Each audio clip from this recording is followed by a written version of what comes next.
भारत के इतिहास में ऐसा पहली बार हुआ है जब किसी सिटिंग चीफ मिनिस्टर को गिरफ्तार किया गया।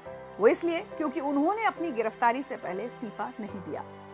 21 मार्च को ईडी यानी एनफोर्समेंट डायरेक्टरेट ने दिल्ली के मुख्यमंत्री अरविंद केजरीवाल को गिरफ्तार कर लिया। अरविंद केजरीवाल की गिरफ्तारी शराब नीति में घोटाले के आरोप में हुई है। 22 मार्च को दिल्ली की राउज एवेन्यू कोर्ट ने अरविंद केजरीवाल को 6 दिन की रिमांड पर ईडी को सौंप दिया। नमस्कार, मैं हूं ऋचा अनिरुद्ध। कट्टर ईमानदारी की कसम खाने वाले आम आदमी पार्टी के संयोजक और दिल्ली के मुख्यमंत्री अरविंद केजरीवाल भ्रष्टाचार के आरोप में जेल पहुंच गए। केजरीवाल को क्यों गिरफ्तार किया गया? किस आरोप में गिरफ्तार किया गया? क्या वो जांच एजेंसी से सहयोग कर रहे थे? केजरीवाल के अलावा इस मामले में कौन कौन जेल में है? इस पूरे मामले में कांग्रेस का रुख क्या है? कई ऐसे सवाल हैं जिनके जवाब बाहर आना जरूरी है। तो आज हम इस एपिसोड में केजरीवाल की गिरफ्तारी की रियल स्टोरी आपको बताएंगे।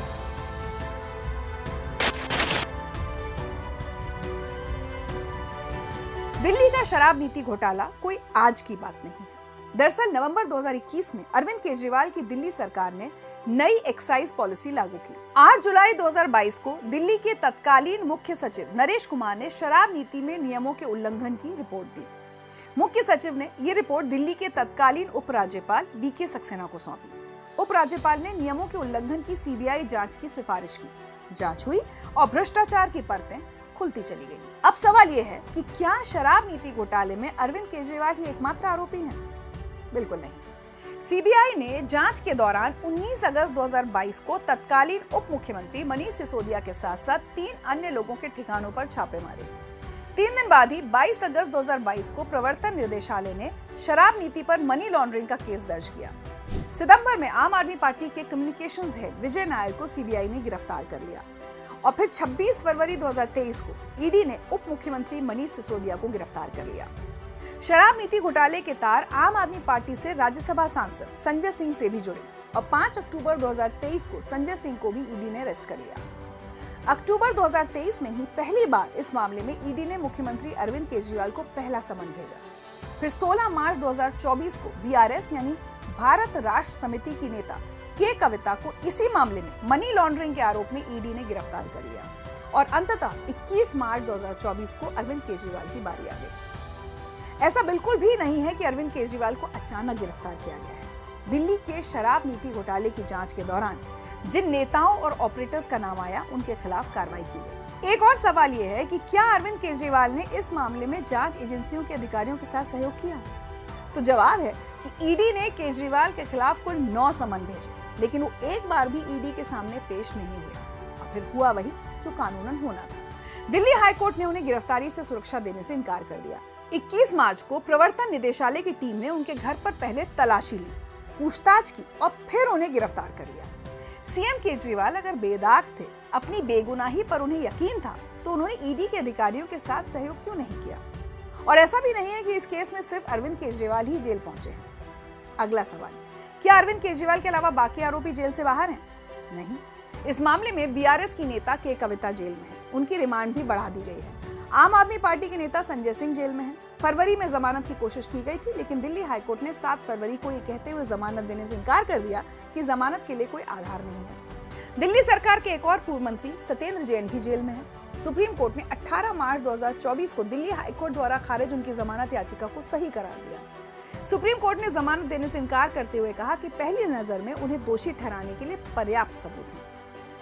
दिल्ली के पूर्व उप मुख्यमंत्री मनीष सिसोदिया भी जेल में हैं।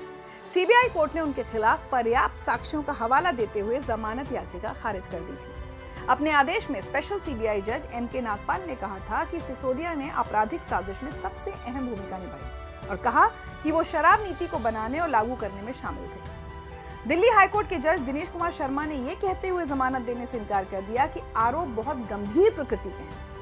अक्टूबर 2023 में सुप्रीम कोर्ट के जस्टिस संजीव खन्ना ने ये कहते हुए जमानत याचिका खारिज कर दी कि 338 करोड़ रुपए के ट्रांसफर से संबंधित एक पहलू अस्थायी रूप से साबित हो चुका है। मनीष सिसोदिया ने सुप्रीम कोर्ट में एक क्यूरेटिव एप्लीकेशन फाइल की। मुख्य न्यायाधीश D Y Chandrachud, justice Sanjiv Khanna, B R. Gavai और एस.वी.एन. भट्टी की बेंच ने याचिका को खारिज कर दिया और कहा कि कोई मामला नहीं बनता है। दिल्ली के मुख्यमंत्री अरविंद केजरीवाल ने बीजेपी के खिलाफ 2024 का चुनाव लड़ने के लिए इंडिया अलायंस बनाने में खूब मेहनत की, जिस अलायंस में कांग्रेस भी है। तो अब केजरीवाल की गिरफ्तारी और दिल्ली की शराब नीति घोटाले पर कांग्रेस का रुख क्या है? वो कांग्रेस ही थी जो बीजेपी पर तंज कस रही थी कि आम आदमी पार्टी के अरविंद केजरीवाल और बीआरएस की के कविता पर नर्म रुख अपनाया जा रहा है। वो कांग्रेस ही थी जिसने शराब नीति घोटाले पर बड़े पैमाने पर विरोध प्रदर्शन किया था। कांग्रेस ने तो यहाँ तक आरोप लगाया कि आम आदमी पार्टी शासित पंजाब में भी इसी तरह का घोटाला चल रहा है। कांग्रेस ने ही के कविता की गिरफ्तारी में देरी का हवाला देते हुए बीजेपी और बीआरएस की तेलंगाना में सेटिंग का आरोप लगाया और अभियान भी चलाया, और गिरफ्तारी के बाद तो चमत्कार ही हो गया। कांग्रेस अब केजरीवाल का गुणगान कर रही है, जबकि ये वही केजरीवाल हैं जिन्होंने कांग्रेस की शीला दीक्षित के खिलाफ बेहद गंभीर आरोप लगाए थे। शीला दीक्षित जी, हम आपके मान की हानि कर रहे हैं, और जब तक आप अन्याय करोगे, जब तक आप भ्रष्टाचार करोगे, हम आपके और आपकी सरकार के और आपकी पार्टी के मान की हानि करते रहेंगे। यहाँ तक कि पानी टैंकर घोटाले सहित कई घोटालों में उनकी गिरफ्तारी की मांग भी की थी। एक और सवाल, इस पूरे मामले का राजनीतिक प्रभाव क्या होगा? कट्टर ईमानदारी का उपदेश देने से लेकर कट्टर भ्रष्टाचार के आरोपों की पार्टी बनने तक अरविंद केजरीवाल की आम आदमी पार्टी ने एक लंबा सफर तय किया है। इसका जन्म भले ही व्यवस्था को बदलने के लिए हुआ था, लेकिन अब उस पर एक सड़ी हुई व्यवस्था का अवतार बनने का आरोप लग रहा है। करीब करीब पिछले 11 साल में अरविंद केजरीवाल अपने पसंदीदा सिद्धांत यू टर्न पर ही काम करते रहे। जब अन्ना हजारे के साथ थे तब कहते थे कि आरोप लगे तो पहले इस्तीफा और फिर जांच। उसी आम आदमी पार्टी का आज का सिद्धांत है कि ना इस्तीफा देंगे और ना जांच में सहयोग करेंगे। दिल्ली की जनता ने केजरीवाल जी को पाठशाला बनाने के लिए चुना, लेकिन आज वो मधुशाला बनाने के घोटाले के आरोप में जेल में है। आम आदमी पार्टी कहती है कि ईडी और सीबीआई का दुरुपयोग किया गया है, लेकिन छत्तीसगढ़ में वही आम आदमी पार्टी चाहती थी कि वही ईडी घोटालों के लिए कांग्रेस के भूपेश बघेल को गिरफ्तार करे। पंजाब में उसी आम आदमी पार्टी की सरकार ने सुखपाल सिंह खैरा को ईडी की गिरफ्तारी से बचाया। खैरा अब इस मामले पर जमकर एक्स पर पोस्ट कर रहे हैं। केजरीवाल की पार्टी का तो ये भी कहना है कि प्रधानमंत्री नरेंद्र मोदी आम आदमी पार्टी की लोकप्रियता से भयभीत हैं। तो आइए उनकी इस दलील का भी पोस्टमार्टम कर लेते हैं।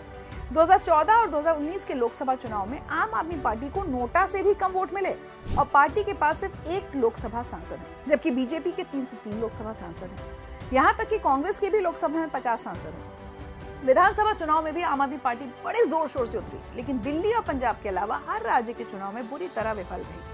ज्यादातर राज्यों में उनकी जमानत तक जब्त हो गई और इनका कहना है कि पीएम मोदी इनकी लोकप्रियता से भयभीत है। आम आदमी पार्टी का जब से जन्म हुआ है तब से ही वो हर मामले पर विक्टिम कार्ड खेलती है, चाहे जितेंद्र तोमर का फर्जी डिग्री मामला हो, या ताहिर हुसैन पर सांप्रदायिक हिंसा भड़काने का गंभीर आरोप, या हिंदू विरोधी टिप्पणी करने वाले राजेंद्र पाल गौतम का मामला। आम आदमी पार्टी और इंडिया अलायंस की रणनीति स्पष्ट रूप से एक पैटर्न को प्रदर्शित करती है, जिसमें रूल ऑफ लॉ की पुरजोर अवहेलना, जानबूझकर न्यायपालिका को कमजोर करने का प्रयास और जांच एजेंसियों को बदनाम करने की कोशिश शामिल है। जब भी ये रंगे हाथों पकड़े जाते हैं तो उनके पास एक ही रणनीति बचती है, अपनी असफलताओं के लिए प्रधानमंत्री नरेंद्र मोदी को दोषी ठहराते हैं और अपने खिलाफ होने वाली कार्रवाई को बीजेपी का प्रतिशोध बताते हैं। जवाबदेही से बचने की उनकी एक रणनीतिक चाल है। इसके अलावा उनके व्यवहार से पता चलता है कि उनका विश्वास लोकतांत्रिक सिद्धांतों में नहीं बल्कि अराजकता में है। इस पूरे मामले पर कुछ सवाल तो कांग्रेस पर भी उठते हैं। क्या कांग्रेस ने अरविंद केजरीवाल से बदला लिया है? ये सवाल इसलिए उठ रहे हैं क्योंकि अन्ना आंदोलन के दौरान अरविंद केजरीवाल ने सोनिया गांधी से लेकर शीला दीक्षित तक कांग्रेस के कई बड़े नेताओं को निशाना बनाया था। उन्हें जेल भेजने की बात करते थे। देश के बेईमानों की लिस्ट बनाई थी। क्या इन लोगों को इस बार हराना चाहिए या इस बार फिर से चुन के इनको संसद में? सुरेश कलमाडी, प्रफुल्ल पटेल, चिदम्बरम साहब, सलमान खुर्शीद, मायावती, मुलायम सिंह यादव, कपिल सिब्बल, कमलनाथ, राहुल गांधी। और अब कोर्ट में आम आदमी पार्टी के नेताओं और केजरीवाल जी का असफल बचाव किसने किया? जवाब है कांग्रेस। अरविंद केजरीवाल को हाईकोर्ट जाने की बेवजह सलाह किसने दी? इसका भी जवाब है कांग्रेस। दिल्ली हाईकोर्ट में अरविंद केजरीवाल का बचाव किसने किया? वो भी कांग्रेस ही थी।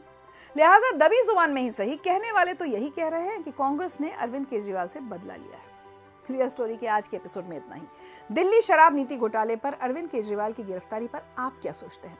लिखकर अपनी राय हमें जरूर भेजें। अगले एपिसोड में एक और मुद्दे की रियल स्टोरी के साथ आपसे फिर मुलाकात होगी। तब तक आप स्वस्थ रहें और प्रसन्न रहें।